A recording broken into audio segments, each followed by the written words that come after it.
Bonjour, aujourd'hui je vais vous faire une démo autour de la solution cluster Kubernetes VMware Tanzu Community Edition et en particulier sa version en Unmanaged Cluster.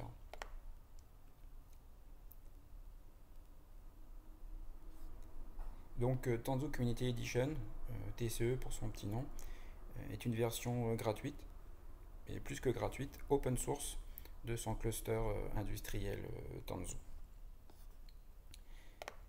Donc le but de ces scénarios est de vous montrer comment déployer cette solution sur un cluster, sur un environnement maigre en ressources, comme c'est le cas sur Katacoda.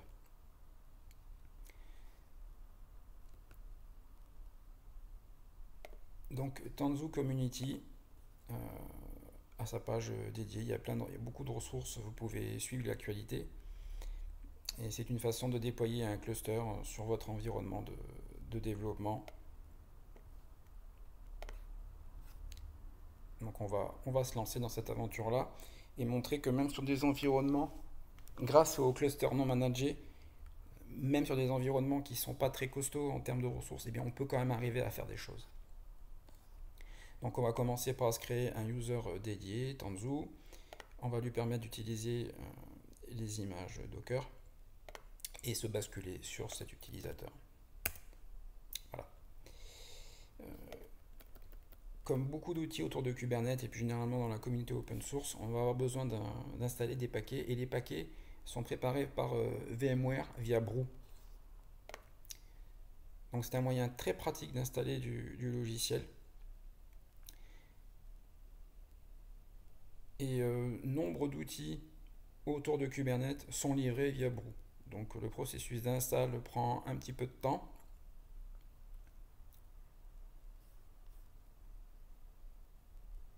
Voilà. Et c'est là qu'on va commencer, que ça va prendre un petit peu de temps. Donc on laisse le processus se dérouler.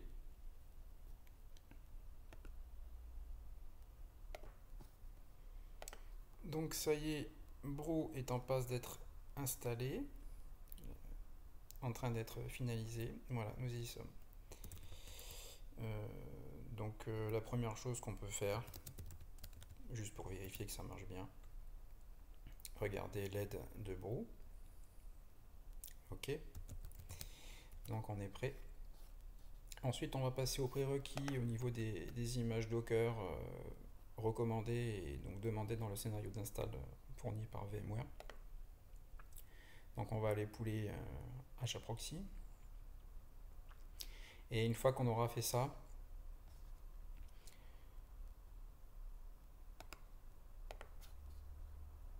ils ont changé les URL. Une fois qu'on aura fait ça, on va nettoyer le runtime Docker pour s'assurer qu'on est vraiment le plus light possible. Voilà, nous y sommes. Ensuite, on va passer à la partie installation de petits outils pour interagir avec le cluster Kubernetes. Donc principalement, on a deux outils, kubectl, donc le fameux, le célèbre, et K9S, qui est un autre outil communautaire open source et qui est visuel mais qui reste dans la console. Donc on va lancer les installs Brew pour ces deux utilitaires. Une fois qu'on aura fait ça, on aura l'ensemble des prérequis pour pouvoir passer à l'étape de l'installation et du démarrage d'un cluster TCE, donc Tanzu Community Edition, en version unmanaged.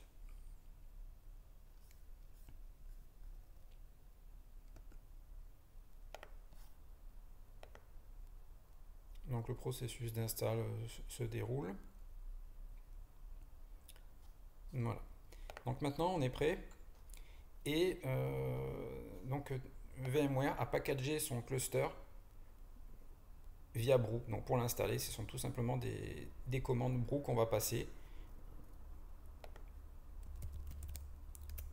Voilà, donc Brew installe, donc on voit bien VMware Tanzu, et ensuite la partie TCE Community Edition.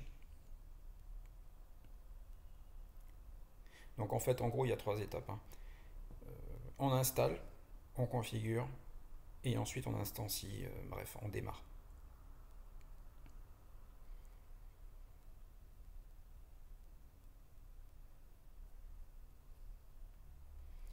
Donc le cluster non managé, c'est ce qui va nous permettre de démarrer en mode très light le Community Edition. Et donc d'avoir des prérequis en ressources qui sont vraiment très bas en fait. Donc c'est pas fait pour faire de la prod, évidemment. Mais pour les développeurs sur les workstations, c'est vraiment un super outil. Voilà. Et ce qui est intéressant, c'est que vous verrez tout à l'heure, mais tous les outils pour se mettre dans des conditions, se projeter sur des environnements de type prod sont livrés et maintenus par TCE. Voilà, donc nous, notre cas, par exemple sur Katacoda, c'est que on a des ressources vraiment très limitées pour développer ça nous suffit. On a besoin de développement local pour pouvoir expérimenter et se former. Et puis surtout, quand on est développeur, on casse et on recommence. Donc voilà un peu le contexte. Donc on a installé TCE. Maintenant, on va le configurer en prévision de pouvoir le démarrer. Donc toutes ces commandes-là, je ne les ai pas inventées. Elles sont fournies par la documentation VMware, donc via la page officielle, et ou par la repo communautaire sur GitHub de TCE. Ensuite, on va passer au démarrage, à l'instanciation du cluster, et c'est là que la communauté a vraiment été au rendez-vous. Donc, pour vous montrer un peu la nature des échanges, donc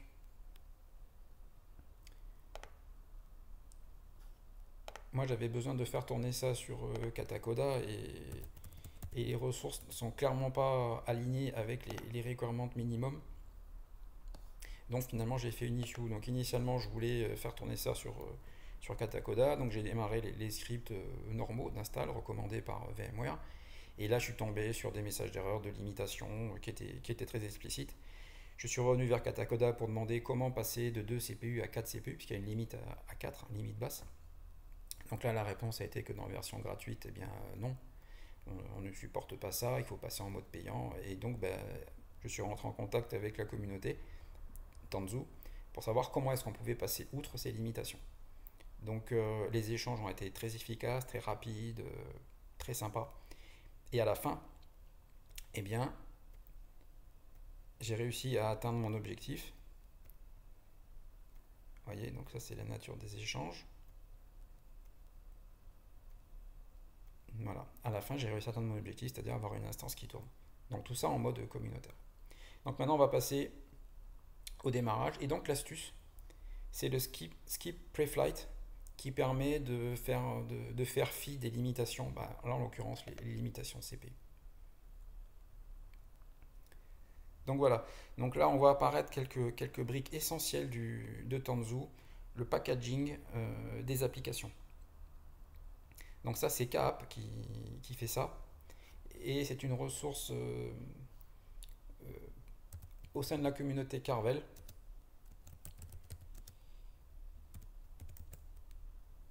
qui fournit plein d'outils DevOps autour de Kubernetes. Donc Carvel, c'est un ensemble d'outils. Je vais quand même regarder le déroulé. Voilà, le cluster est en cours de création. Un ensemble d'outils, et KApp en fait partie. Donc voilà, KApp contrôleur, YTT, YTT pour templater les YAML, KApp, Vendir pour synchroniser des ressources, des repos, ImagePKG pour pouvoir lire, extraire des contenus d'image Docker, enfin ce genre de choses. Et donc là, la partie qui est en train d'être déroulée, c'est KApp et KApp contrôleur. C'est ce qui permet de packager des applications sur le cluster en sens des applications, tout simplement. Donc à la fin, on a un catalogue avec des applications qui sont prêtes à être installées, démarrées et configurées. Donc là, ce qui est en train de se passer, c'est qu'il installe la partie KApp pour pouvoir supporter l'installation d'applications.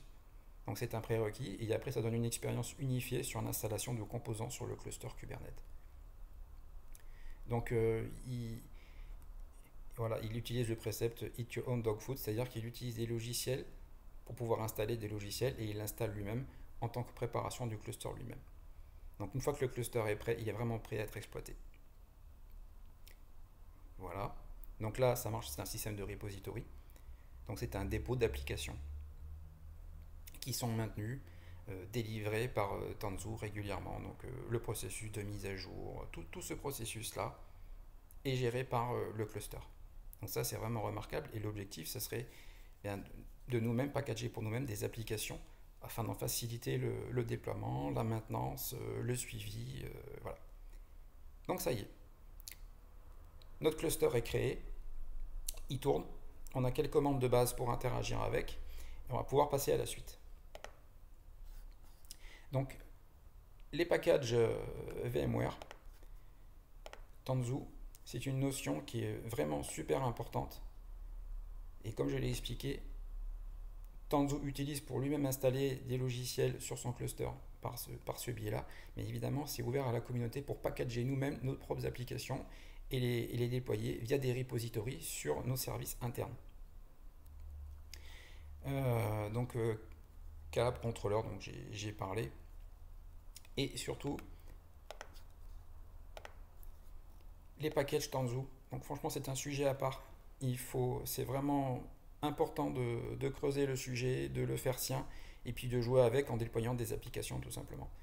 Donc je vous ai mis quelques ressources. Et alors là, maintenant qu'on a un cluster, qu'est-ce qu'on a comme package justement? Donc, on interroge le cluster. Avec un peu de chance, il va nous répondre. Puisque je le rappelle, sur Katacoda, les ressources sont assez fluentes. Et bien voilà. Donc là, on a le cluster qui a été instancié et on voit les services, les applications qui sont installées par défaut sur le cluster. Donc, Cert Manager, Contour pour la partie Ingress. On voit l'arrivée de Knative, donc, qui a fait l'objet d'épisodes dédiés sur OPT Labs. Prometheus pour la partie stack observabilité ainsi que Grafana. Donc ça c'est très intéressant, et également la partie disaster recovery.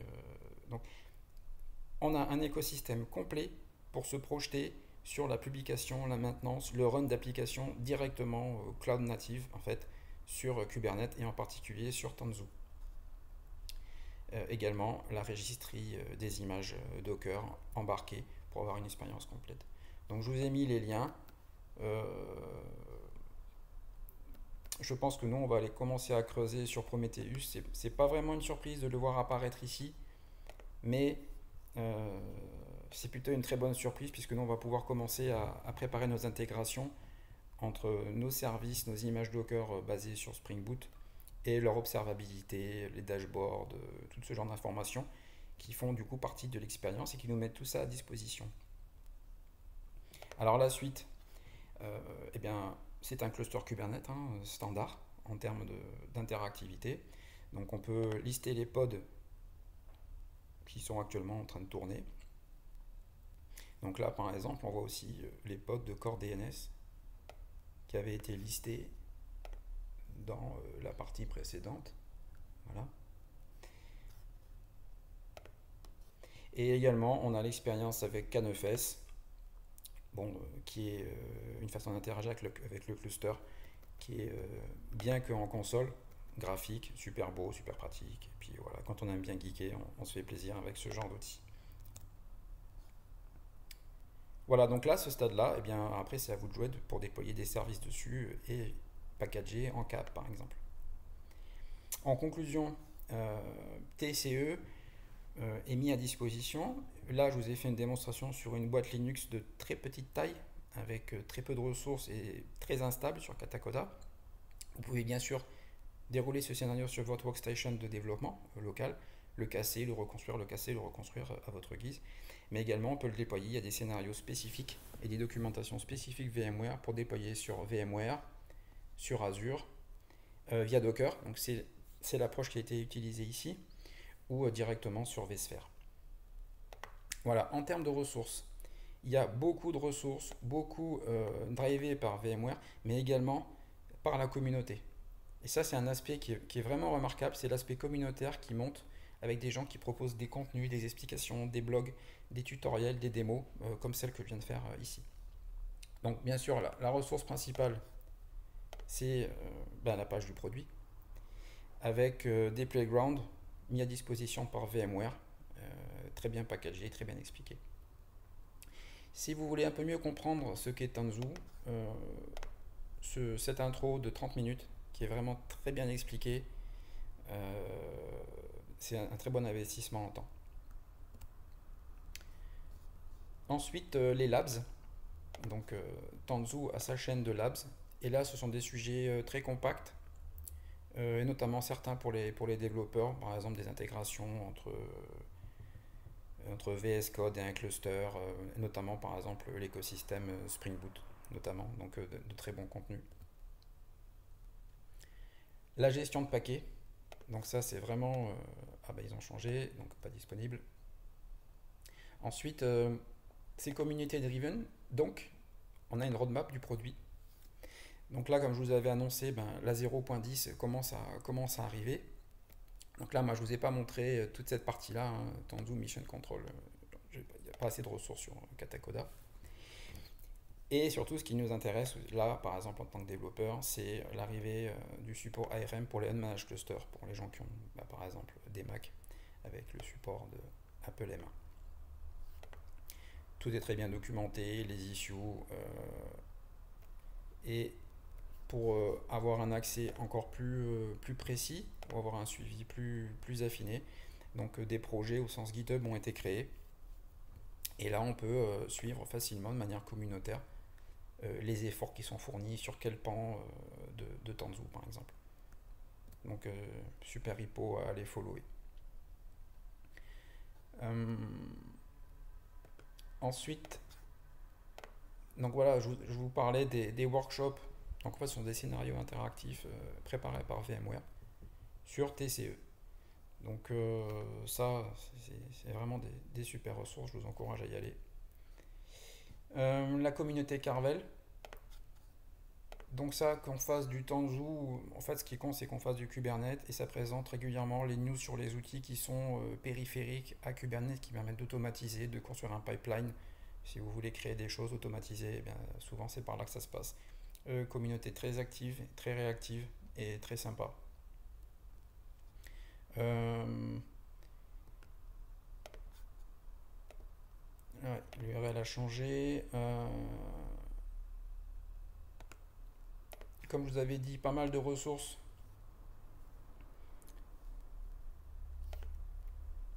publiées sur comment interagir avec Tanzu. Donc là, c'est un tutoriel préparé par Tanzu et dédié au cluster non managé. Donc un peu la démo que je vous ai faite là, mais préparée par VMware avec d'autres moyens. Ensuite, on vous dit, bon ben voilà, on a fait le Unmanaged Cluster. Qu'est-ce que c'est les Managed Clusters? Donc, en suivant régulièrement, vous pouvez avoir accès à ce genre de news et du coup, bah, vous pouvez rester informé, vous former en continu directement à la source.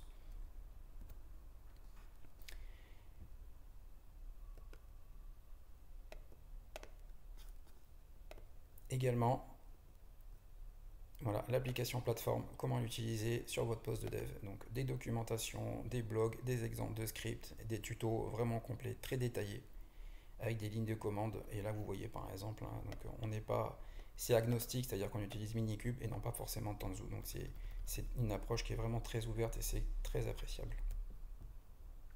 Voilà. Au côté social, ben, pour avoir accès à des sources d'informations, donc il y a un compte spécial VMware dédié à Tanzu. Donc ok, je suis abonné. Également la communauté Carvel, très active et très orientée pour les développeurs, donc à laquelle je suis également abonné. Donc là il y a les annonces sur les meet-up, sur comment on utilise les outils, qu'est-ce qu'on a réussi à automatiser. Donc tout est là. Très bon lieu de communication. Eclipse G-Cube pour la partie Maven, automatisation et simplification de l'expérience sur le poste de développeur. Et puis le compte Twitter du développeur principal et concepteur de K9S, qui est un compte très intéressant à suivre. Voilà. Donc ben, j'espère que cette intro vous aura plu. Si c'est le cas, ben, mettez des étoiles ou partagez-nous des feedbacks. Et puis, ben, bonne continuation sur la plateforme Tanzu et puis généralement sur Kubernetes. Merci.